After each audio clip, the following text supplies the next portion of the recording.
With convection play করা সেটা খুব ডিফিকাল্ট ছিল, সেই জন্য একটুখানি চেষ্টা করতে হয়েছে।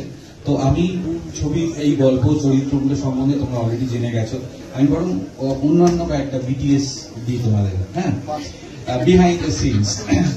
হ্যাঁ, যেমন একটা হচ্ছে যে আমরা তো দীর্ঘদিন গ্রেভিয়ার্ডে শুট করেছিলাম, অনেক দিন এক নাগারে।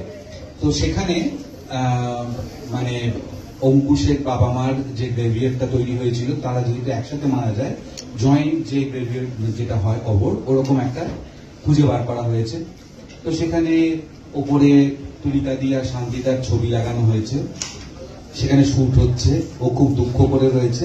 এবার আমাদের খেয়াল নেই যে সেটা অ্যাকচুয়ালি একটা রবিবারে ইউজুয়ালি মানে যাদের কবর, ওটা তার অরিজিনালি একজন কবর, তার ছেলে মেয়ে এসেছে, এসে দেখছে যে তার বাবা মার কবরের ওপর কান্তিদা আর তুলিকাদের ছবি।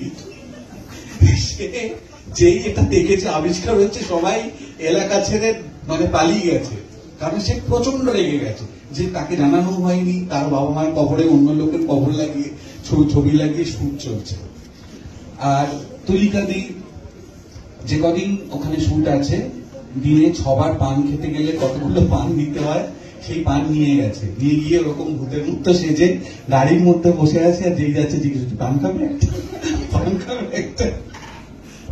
তো এইরকম খুব মজা করে আমাদের শুটিং হয়ে গেছে।